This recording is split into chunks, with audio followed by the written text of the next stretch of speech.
Assalamualaikum all, hopes everyone is very good. So today I'm going to give answer to queries related to FNS. Due to lack of time I couldn't manage to record them. Starting with ma'am medical में कितना time लगता है, इसकी कोई deadline नहीं होती, ऐसा नहीं होता है। देखें, आप जिस CMH में मेडिकल करवा रहे होते हैं, आपको आइडिया होता है कि कितनी जल्दी वहाँ कवर हो सकता है। ठीक है, इन केस आपको रेफ़र नहीं किया गया, इन केस आपका कोई इशू नहीं है, इन केस आपकी सारी रिपोर्ट्स नॉर्मल हैं, आप जल्दी जल्दी टेस्ट करवा रही हैं, कवर करवा रही हैं, वेट भी कर लेती हैं आप जब तक टेस्ट ना ख़त्म हो जाए, तो फिर आपका विद इन वीक में भी कवर हो जाता है। ठीक है, मोस्टली बच्चे विद इन वीक में कवर हो चुके हैं।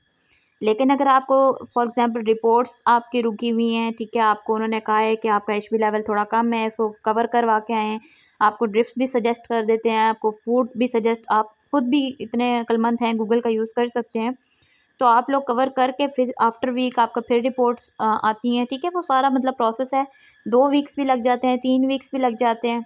ठीक है, अगर आपको कोई इश्यूज़ आ रहे हैं, और अगर आप खुद डिले कर रहे हैं तो फिर इतना टाइम लगता है। ठीक है, और मोस्टली हद भी हो तो 1 मंथ लग जाता है। ठीक है, अदरवाइज़ आप लोग जल्दी जल्दी करा सकते हैं, हर बच्चे का अपना सेटअप होता है, तो इस चीज़ में एक दूसरे को रिलेट मत किया करें। सेकेंडली, इंटरव्यू के बाद जॉइनिंग लेटर आने में कितना टाइम लगता है? अभी काफ़ी टाइम है, जब सब बच्चों के मेडिकल्स कंप्लीट हो जाएंगे, इनकी रिपोर्ट सबमिट हो चुकी होंगी, आफ्टर दैट आप लोगों का प्रोसेस चलेगा, फाइनल मेरिट बनेगा और फिर इंस्ट्रक्शंस इशूज़ होंगी। ठीक है, देन नेक्स्ट क्यूरी है, HB का मसला बना रहे हैं, अनफिट कर देते हैं, प्लीज़ आपकी HB 12 से कम ना हो। Then there are some candidates जो आकर कमेंट में सजेशंस दे देते हैं। तो देखें, उनका आपके साथ कोई ज़ाती मसला नहीं है कि वो आपको मसला बनाकर अनफिट कर देंगे, वो भी HB लेवल के। आपकी रिपोर्ट्स जो बताएंगी उन्होंने उसके अकॉर्डिंग आपको बताना है। ठीक है, if your HB is less than 12, then आप खुद मेडिकल कैंडिडेट्स हैं, आप लोगों को इतना तो आइडिया होना चाहिए that according to medical research 12 से लेकर 16 के दरमियान में आपकी HB लेवल होनी चाहिए। ठीक है, 12 to 16 ग्राम पर डेसीलीटर, इतना आपका HB होना चाहिए। अगर इससे पॉइंट भी कम है आप लोगों का, देन यू आर एनीमिक।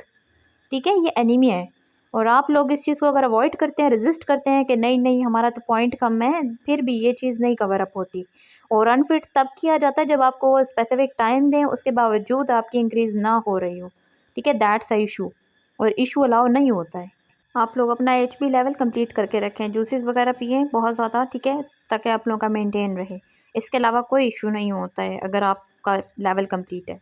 फिर है, मैम क्या ट्रेनिंग सेंटर वही होता है जो हमने इंटरव्यू के लिए चूज़ किया होता है? नहीं, ऐसा नहीं होता है स्पेसिफिकली।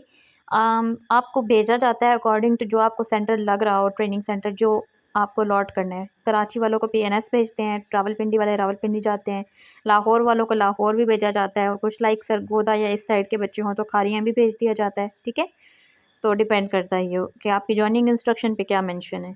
नेक्स्ट क्वेरी है, फाइनल मेडिकल के बाद का प्रोसेस बता दें, मीन्स जॉइनिंग लेटर कितने स्टूडेंट्स को आता है? देखें, ये डिपेंड करता है उनके पास कितनी कैपेसिटी है, कितनी रिक्वायरमेंट है, कितने स्टूडेंट्स का बैच लेना है उन्होंने। ठीक है, ये उनको पता है। सेकेंडली, आप लोग खुद से कमेंट सेक्शन में एस्टिमेट मत लगाना काइंडली।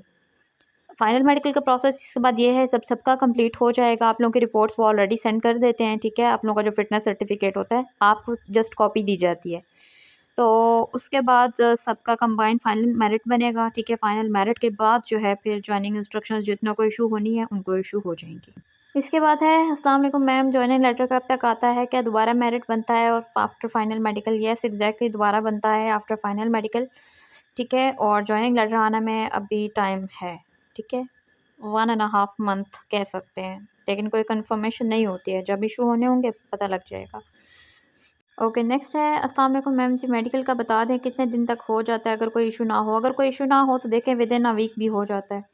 फाइनल जॉइनिंग लेटर कब तक मिलता है, और ये भी बता दें कि जॉइनिंग लेटर इशू के कितने दिन बाद जॉइनिंग होती है? अप्रॉक्सीमेट आपको वीक भी दिया जाता है, अप्रॉक्सीमेट 3 दिन भी होते हैं, 4 दिन भी होते हैं, 2 दिन भी होते हैं, डिपेंड करता है। ठीक है, मोस्टली 3 दिन तक मिल जाता है टाइम, तो ये होता है, और जॉइनिंग लेटर आने में भी काफ़ी टाइम है। मैम आफ्टर सिलेक्शन जब कोई सीट खाली बच जाती है, मतलब अगर कुछ बच्चे छोड़ जाएं या ज्वाइनिंग ना दें, तो कोई रिज़र्व लिस्ट वाले बच्चों को कॉल आती है? जी बिल्कुल आती है। अब रिज़र्व लिस्ट ऐसा नहीं होता है कि किसी बच्चे का फाइनल मेडिकल हुआ ही नहीं है तो वो उसको कॉल कर ले, नहीं।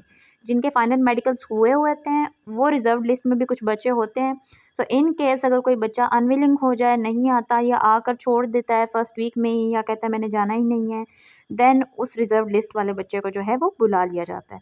सो ये प्रोसेस होता है। ऐसा नहीं होता कि जिनके फाइनल मेडिकल ही नहीं हुए तो जिनके जस्ट शॉर्ट लिस्टिंग जिन जिनकी हुई है या कोई फेल हो गया उसको बुला लें, नहीं ऐसा नहीं होता है बिल्कुल भी, ठीक है। There is a specific rule, अलग चीज़ होती है हर तरह की, ठीक है। और लाजमी भी नहीं होता कि हर रिजर्व लिस्ट के बच्चे को कॉल आ जाए।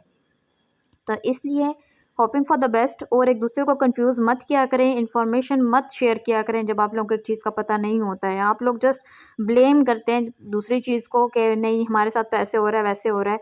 Depends on, already her cheese define की गई होती है।